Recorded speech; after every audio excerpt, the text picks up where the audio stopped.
¿Qué tal? ¿Cómo están amigos y amigas de esta comunidad? Como siempre un gusto, como siempre un placer que nos acompañen. Ayer platicábamos con ustedes de la ejecución que se llevó a cabo en la zona rosa, en un restaurante llamado Lua, aquí en la Ciudad de México, en donde en un principio pues parecía más una nota roja como tal. Comenzaron a surgir nombres, comenzaron a surgir señalamientos y se confirmó posteriormente que la persona que había sido asesinada pues era nada más ni nada menos que un sujeto apodado El Panu, lugarteniente de Iván Archibaldo Guzmán, uno de sus principales operadores, incluso sobre el cual hay o había una recompensa por parte de los Estados Unidos. Muchas dudas comenzaron a surgir, por supuesto, en este marco, entre estas, pues que no traían ningún tipo de escolta, según los reportes que han surgido, pues que ya tenían 2 meses más o menos siguiéndolo aquí en la capital de la República Mexicana. Pero vamos a platicar más a fondo precisamente sobre este personaje y le agradezco muchísimo, como siempre, a mi querido Marcos Vizcarra que nos acompaña en la revista Espejo. Marcos, ¿cómo estás? ¿Qué tal, Jesús? Qué gustazo poder platicar contigo, poder estar aquí en este espacio. Pues nada, ¿no? Han sido meses muy difíciles, un año cinco, un año, ¿qué? Ya 3 meses, un año, 3 meses súper difíciles en Sinaloa. Y es bueno saber que siempre aquí hay una casa para poder platicar. Siempre sabes bien que cuentas con nosotros, con nuestro cariño y respeto, mi querido Marcos, en todos los sentidos. Oye, en este punto, a ver, y se han dado incluso a conocer nombres que si este sujeto, el Panu, era a la vez dueño de un hotel en Mazatlán, que si era pareja de una persona que fue nombrada reina del Club de Rotarios de Mazatlán, que es hija de un diputado del Partido Acción Nacional allá precisamente en Sinaloa, y que era un personaje clave en una operación de los Chapitos en el trasiego de drogas. De esto, ¿qué es cierto? ¿Qué se sabe allá en Sinaloa, oye? Bueno, fíjate que bien lo dices, hay mucha información dispersa y muy mal acomodada, por decirlo así, ¿no?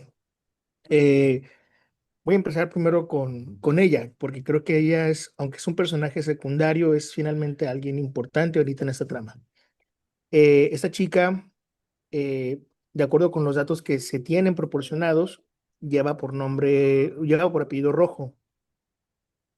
Esa chica sería la reina del Club Rotario en Mazatlán y también sería hija de Adolfo Rojo Montoya, quien fuera alcalde de Salvador Alvarado, del municipio de Salvador Alvarado, donde se encuentra la ciudad de Guamúchil, donde quizás parte de las cosas muy famosas que tiene es que en ese lugar crece muchísimo y se sabe que de ahí hay muchísimo árbol de guamúchil, que es una planta muy rica, pero además también porque fue la cuna literal de Pedro Infante, ¿no? Donde creció Pedro Infante. Pero más allá de eso, este personaje, Adolfo Rojo, es otro personaje, Adolfo Rojo, es un liderazgo del PAN, es un panista destacado en Sinaloa. eh, Ha llegado a estar incluso en la dirigencia estatal. No recuerdo exactamente si fue dirigente estatal o no, pero él ha estado dentro de la dirigencia estatal. Fue diputado local por el PAN y actualmente él es subsecretario de turismo de la centro de Sinaloa. O sea, no tiene cualquier rango, realmente es un subsecretario zona centro. Él manejaría todo lo relacionado con el turismo en los municipios, tanto desde Cozalá hasta, me atrevo a decir un poco más o menos, de hecho, Salvador Alvarado, Angostura, Badiraguato, Mocorito, pueblos, algunos de ellos como Mocorito, sobre todo nombrado como pueblos señoriales o pueblos mágicos. Y el tema está en que hoy por hoy hay un silencio obvio de ese señor. No es un señor que sea es público y todo, pero no es un señor que todo el tiempo está en el reflector. Te digo, es bueno empezar con ese dato. Lo segundo, y empezamos con esto porque esta chica se presenta ante las autoridades y lo que tenemos entendido, de acuerdo con los informes policiales, ella se presenta como pareja de un personaje llamado Oscar, ¿no? Oscar Ruiz. Y Y lo presenta a él como un agente inmobiliario, ¿no? Como que se dedican al tema inmobiliario, hotelero. Y, y por otra parte, pues es atacado y ella menciona también que tienen 6 años de relación, lo que tú pusiste en la mesa. Pero Junto con toda esta información y lo que ha trascendido de que podría ser o no el Pano, que es un hombre que hoy por hoy está considerado como el líder de los pistoleros, de los escoltas, de Iván Guzmán Salazar, que es el hijo de Joaquín Guzmán Loera y quien sería actualmente, o por lo menos lo que nos han dado a entender las autoridades, el líder de esta facción llamada Los Chapitos. Y todo esto es muy importante porque además no ocurre en Culiacán, no ocurre en Mazatlán, no ocurre en Sinaloa, ocurre en la zona rosa de la Ciudad de México, un lugar céntrico con alta afluencia de personas, en un restaurante, en el Luau, y lo que sabemos es que llegan unos atacantes o un atacante y se sienta como si nada y le ataca como si nada, ¿no? Y rápido y vámonos, y lo mencionaste muy bien, sin escoltas. Hoy por hoy no tenemos una confirmación oficial de si es o no es, ¿no? Eh, Está Carlos Jiménez, de C4 que le llaman, ¿no? Por su cuenta de ex, que él ha mencionado que ha tenido comunicación con la madre de este joven, o de este muchacho, de Oscar, que le asegura que es el Pano, una señora que tendría su domicilio en Durango y que le habría asegurado que sí es el Pano, ¿no? Hoy por hoy no sabemos, porque la pregunta de quién es el Panu, creo que la podemos dividir en que la mayoría de las cosas no las sabemos, no sabemos quién es él en general, pero lo que sí sabemos es que él sería el líder de los escoltas o el líder, el jefe de pistoleros de Iván Archibaldo, después de que el Nini fuera capturado, después también de que otros personajes fueran asesinados, que estaban alrededor del Panu, y el Panu habría quedado porque además es una persona de todas las confianzas de Iván. Algo que sabemos y lo sabemos a través de historias es que son compadres, por ejemplo, ¿no?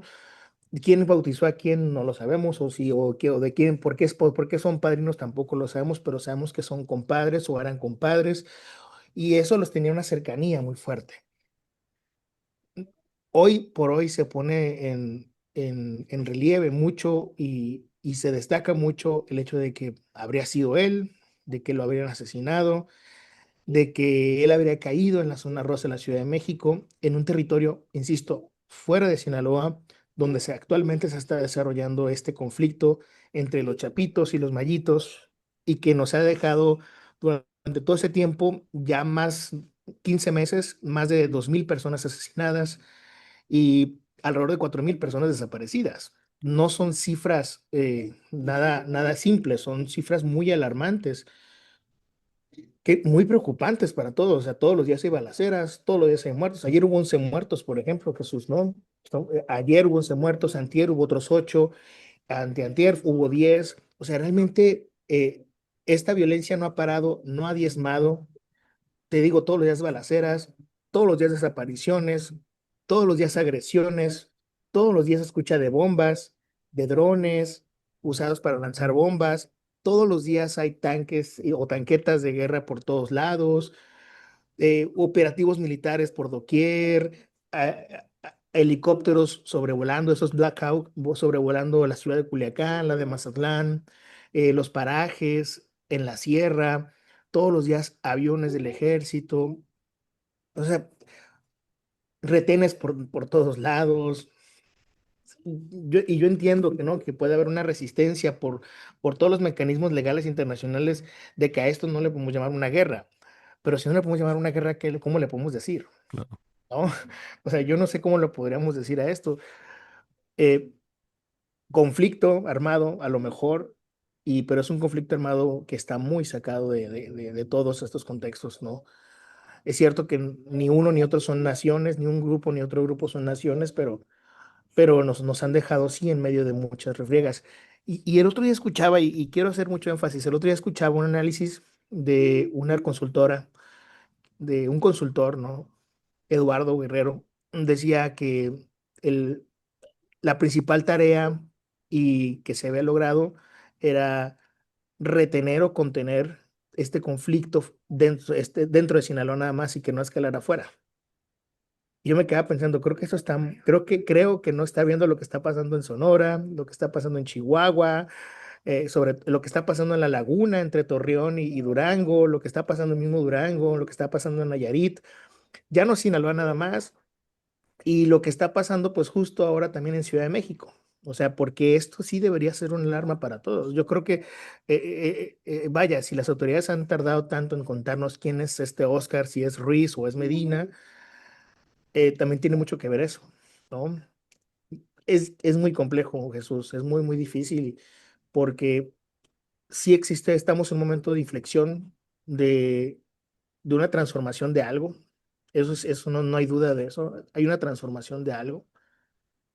Y vaya, y esto se reconfigura de una manera mejor para todos o simplemente se desestabiliza más en favor de uno o varios grupos criminales, ¿no? Estaba leyendo ahorita que efectivamente entra él con el nombre de Oscar Ruiz, la pareja que él tiene es la que ingresa él al CEMEFO, aquí en la Ciudad de México, como tal, y hasta el momento es el que se tiene, el nombre que se tiene como tal, no de esta persona. Como bien lo señalas, ¿no? En torno a este sujeto que había, del famoso PANU, pues había una recompensa por los propios Estados Unidos. Y ahorita lo que mencionas de esta consecuencia de esta guerra entre mayos y chapos, me quedé pensando en una entrevista que diste, la extorsión, porque recuerdo, y lo hemos platicado tú y yo muchas veces, en Sinaloa no había extorsión, o sea, había otro tipo de problemáticas, pero no la extorsión como tal, que es uno de los delitos que más le impacta incluso en muchas ocasiones a la población directamente. Claro. Sí, no había extorsión, y eso es bien interesante porque fíjate que para nosotros la extorsión es relativamente nueva. Tenemos, ¿qué te gusta? Unos 4 años hablando de extorsión o 5 años hablando de extorsión, pero de una manera muy, muy silenciosa, ¿no? No había ruido ni más. Y hace que casi 2 años, porque fue a principios del 2024, empezamos a hablar por primera vez en Sinaloa de extorsión. Y lo empezamos a hablar ya públicamente en medios de comunicación y algunos empresarios, sobre todo empresarios agrícolas del norte del estado, empresarios paperos, y después de ellos se sumaron empresarios garbanceros y frijoleros que se encuentran justo en el municipio de Salvador Alvarado a propósito, y otros más que se fueron sumando en Culiacán, donde hablaban de una extorsión en los módulos de riego, ¿no? Para el tema del agua. O sea, si querías usar agua tenías que pagar la cuota, pero también tenías que además pagar la extorsión a quien controlaba el agua o quien controla el agua. Pero eso, Jesús, eh, fue hasta muy reciente. Ahora, ¿no? A partir de que comienza esta guerra, eh, empezamos a ver que en Sinaloa se le solicitó dinero a personas, a pequeños empresarios, a medianos empresarios, a grandes empresarios, para que mantuvieran sus operaciones. Y no era esta típica llamada de extorsión de mira que soy el líder de la plaza y te estoy hablando porque esto y lo otro. No, no, no. Sino que se convirtió en una extorsión ya directa de te damos tanto tiempo para que consigas este dinero, si no vamos a quemar tu local, si no vamos a, a asesinar, a desaparecer, a torturar, a lo que sea. Y en un principio, muchas personas estuvieron pensando que esto podía ser mentira o que se puede tratar solamente de llamadas y más. Pero con el tiempo y con las experiencias que hemos estado teniendo en Sinaloa, pues esto sabemos que no es ni mucho menos una mentira, sino que efectivamente se convirtió ya el cobro de piso en una situación no normal, sino que está ocurriendo. Y lo planteo porque, aunque no es tanto como en otros lugares, como en otros estados, como se platica mucho, por ejemplo, me ha tocado conocer de historias en el Estado de México, en mercados y más, sí está funcionando de una manera quizás eh, más lenta, pero está funcionando y ha sido para ellos reabastecerse y poder tener dinero para la compra de sus armas, la compra de sus vehículos, la compra de combustible, lo que sea, o para pagar sus blindajes artesanales o para la compra de drones. No, o sea, realmente no sé, o sea, te estoy diciendo cosas al azar, pero es lo que pensamos, que es para que ellos puedan tener. Me tocó una vez, no hace mucho, hablar con un empresario que me decía que llegó una persona y le pedía dinero para la causa, ¿no? Imagínate qué causa estamos hablando, ¿no? Eh, Otro joven, por ejemplo, me tocó también, a él le estaban pidiendo cerca de un poco más de 200,000, 230,000 pesos por una supuesta deuda. Me tocó bueno, le dijeron que le iban a sacar los ojos, que lo iban a exhibir, que todas sus partes, y le van a regar por frente de nuestras casas, bueno, a sus casas y todo. En fin, imagínate, o sea, imagínate qué grotesco toda esta parte y es lo que está pasando. O sea, tampoco es como del diario, tampoco como que es que todos se estén denunciando porque hay mucho miedo también. Esto no lo afrontamos. Esto para nosotros no es natural, ¿no? Esto es algo que de pronto salió. Incluso me recuerdo muy bien que hace 2 años, cuando salíamos con estas noticias sobre extorsiones con los agricultores, el mismo gobernador decía, ¿no? Rocha decía que se reconocía que había ciertos patrones de extorsión, pero que estaban todavía en el sur de Sinaloa y fuera de Sinaloa, ¿no? Con incluso un retén que se estaba marcado entre los límites de Nayarit y Escuinapa, donde habría ese retén y estarían cobrándole a la gente, o que en Mazatlán se había encontrado, por ejemplo, que hay un grupo criminal que le pedía a la gente dinero para que no pagaran la luz, o sea, les pagaran a ellos la energía eléctrica, y que tenían amenazados básicamente a empleados de la Comisión Federal de Electricidad. Entonces, pero eso, de eso a lo que estamos viendo ahora, lo que estamos viviendo ahora es muy diferente, ¿no?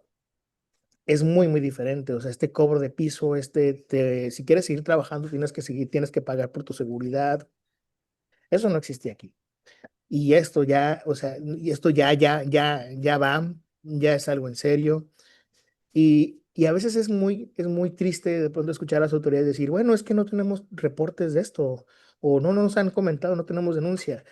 Pues no, imagínate, ¿no? Con tanto miedo y con tanto horror que hemos estado viviendo todos los días, pero podrás ver y en las noticias, mm, prácticamente todos los días hemos estado reportando, o quizás nosotros no en Espejo porque no nos dedicamos a hacer como esta nota del diario, ¿no?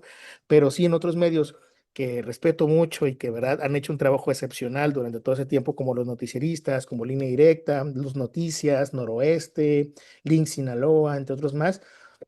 Todos los días están reportando, por ejemplo, casas baleadas, casas incendiadas, negocios, expendios, en fin, o sea, y es cosa de no parar. Nada más imagínate, Jesús, que de acuerdo con la fiscalía, hasta el 8 de diciembre se tenían contabilizadas 157 viviendas vandalizadas, viviendas o espacios vandalizados, sí, en este año nada más, 157.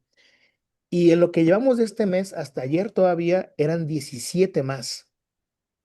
Imagínate, es el 10% de todo, si lo pusiéramos así, contar en retrospectiva, es el 10% de todo lo que ha pasado en el año, en un solo mes.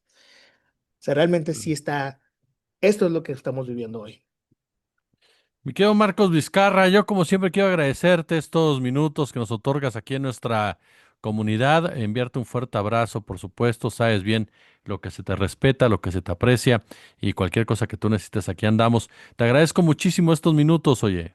No, muchísimas gracias a ustedes, de verdad, qué gusto poder platicar contigo, con tu auditorio.